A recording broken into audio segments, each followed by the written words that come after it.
제7장. 바벨론 벨사살 왕 원년에 다니엘이 그의 침상에서 꿈을 꾸며 머릿속으로 환상을 받고 그 꿈을 기록하며 그 일의 대략을 진술하니라.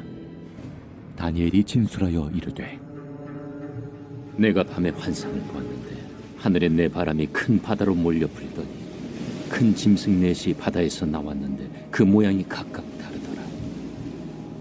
첫째는 사자와 같은데 독수리의 날개가 있더니 내가 보는 중에 그 날개가 뽑혔고 또 땅에서 들려서 사람처럼 두 발로 서게 함을 받았으며 또 사람의 마음을 받았더라. 또 보니 다른 짐승 곧 둘째는 곰과 같은데 그것이 몸 한쪽을 들었고 그 입의 이사이에는 새 갈빗대가 물렸는데 그것에게 말하는 자들이 있어 이르기를 일어나서 많은 고기를 먹으라 하였더라. 그 후에 내가 또 본즉 다른 짐승 곧 표범과 같은 것이 있는데 그 등에는 새의 날개 넷이 있고 그 짐승에게 또 머리 넷이 있으며 권세를 받았더라. 내가 밤 환상 가운데 그 다음에 본 넷째 짐승은 무섭고 놀라우며 또 매우 강하며 또 쇠로 된 큰 이가 있어서 먹고 부서뜨리고 그 나머지를 발로 밟았으며 이 짐승은 전의 모든 짐승과 다르고 또 10뿔이 있더라. 내가 그 뿔을 유심히 보는 중에 다른 작은 뿔이 그 사이에서 나더니 첫 번째 뿔 중에 셋이 그 앞에서 뿌리까지 뽑혔으며 이 작은 뿔에는 사람의 눈 같은 눈들이 있고 또 입이 있어 큰 말을 하였더라.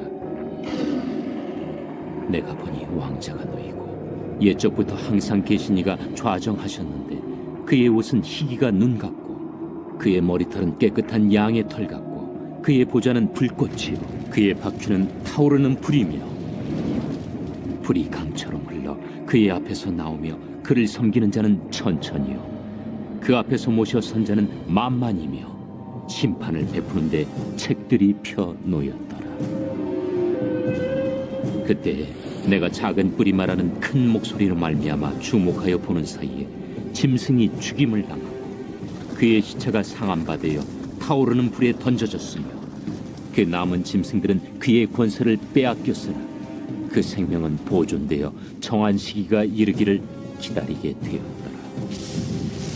내가 또 밤 환상 중에 보니 인자 같은 이가 하늘 구름을 타고 와서 옛적부터 항상 계신 이에게 나아가 그 앞으로 인도되며 그에게 권세와 영광과 나라를 주고 모든 백성과 나라들과 다른 언어를 말하는 모든 자들이 그를 섬기게 하였으니 그의 권세는 소멸되지 아니하는 영원한 권세요 그의 나라는 멸망하지 아니할 것이니라.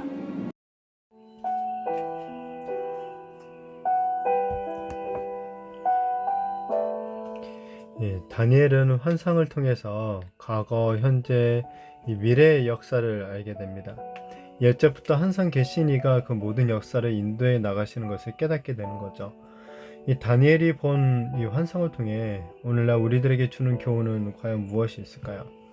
이 다니엘이 환상을 보는 해 하늘에 네 바람이 바다로 불더니 큰 짐승 넷이 바다에서 나오게 됩니다. 이 성경에서 바다는 보통 긍정적인 의미보다는 부정적인 의미로 많이 사용이 됩니다. 그러니까 보통 악한 세상을 상징적으로 표현하는 장소가 그러니까 바다인데요. 이런 바다에서 나오는 네 짐승이 있는데 첫 번째 짐승은 사자 같고 이 두 번째는 곰 같고 세 번째는 표범 같다고 합니다. 그리고 마지막 네 번째 짐승은 이 생김새가 분명하지는 않지만 이제 특징으로는 새로 된 아주 큰 이빨을 가지고 다른 짐승을 먹고 부수는 그런 일을 벌이고 있죠. 자, 이 네 짐승들은 결국 성경의 중요한 시대적인 배경이 되는 이 네 나라들을 상징해주고 있습니다. 순서대로 바벨론, 그리고 메데와 바사, 그 다음에 그리스, 그리고 로마를 상징해주고 있죠. 특별히 네 번째 짐승에서 나온 작은 뿔이 신선 모독적인 언동을 입삼는 그런 극악한 권력자임을 나타내주고 있죠. 그러니까 결국엔 이 네 짐승들 모두 다 폭력적이고 파괴적인 세상의 권력을 대표해주고 있는 거죠. 이 세상의 특징은 약육강식이죠. 강한 자가 약한 자를 향해서 폭력과 억압을 일삼는 거죠. 세상에서는 그 누구도 이런 짐승의 통치를 거부할 수도 없고 그 가운데서 구원도 받을 수가 없는 거죠. 이러한 세상 가운데 한복판에서 우리 성도들이 이 현재의 삶을 살아가고 있는 거죠. 자, 그러나 이런 짐승들의 통치 오래가지 못한다는 거죠. 이 네 제국들 모두 다 영원할 것이라고 그때 당시에는 막 했지만은 결국에는 다 어떻게 됐습니까? 역사 속으로 다 사라지고 말았음을 우리는 확인하게 됩니다. 이처럼 세상의 통치는 언젠가는 끝이 나게 되어 있다는 거예요. 막강한 힘과 권력을 행사했던 이 강대국들이 사람들에게는 어떤 두려움의 대상이 될지는 몰라도 하나님의 눈으로 보기에는 한낱 짐승에 지나지 않는다는 것이죠. 이 짐승들이 사냥꾼에게 사로잡히듯이 언젠가는 하나님께서 정하신 때가 되면은 세상의 이런 모든 악한 자들이 멸망하고 그들이 쫓았던 가치와 방식도 하나님의 심판을 받게 된다는 거죠.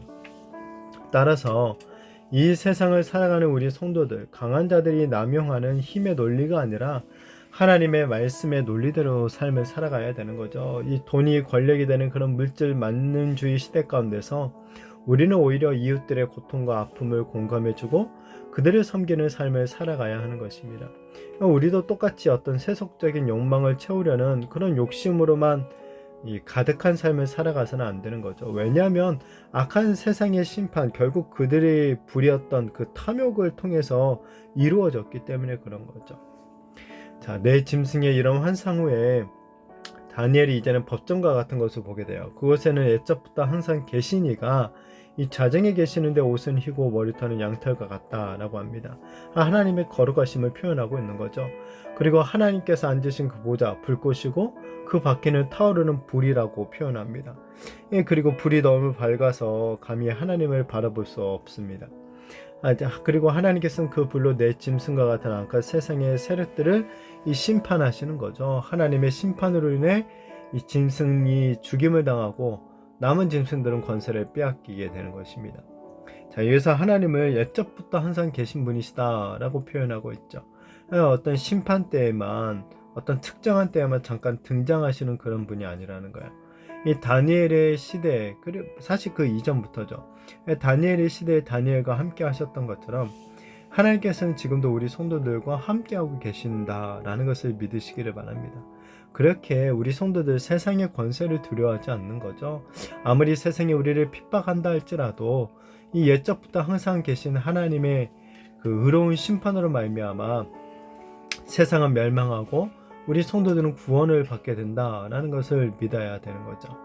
자, 이어서 또 다니엘이 환상을 보는데 인자 같은 이가 하늘 구름을 타고 와서 옛적부터 항상 계신 이에게 나아가서 권세와 영광을 받으시죠. 자, 이것은 예수님께서 하나님으로부터 권세를 받아서 이 온 우주의 왕, 이 만왕의 왕으로 즉위하실 것을 가르쳐주고 있죠. 자, 예수님께서 받으신 권세, 영원한 권세죠. 세상 나라처럼 이 잠깐 있다가 사라지는 그런 권세가 아니죠.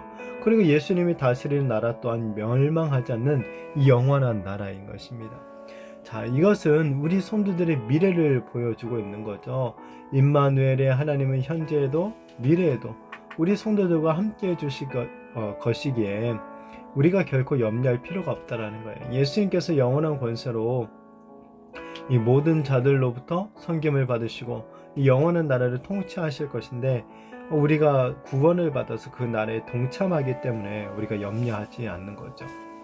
자, 세상에서는 악의 세력이 이렇게 판을 치지만은 창조 때부터 역사하신 하나님, 아마 옛적부터 이 자정에 계신, 옛적부터 계신 하나님은 우리와 영원토록 함께 해주시는 거죠.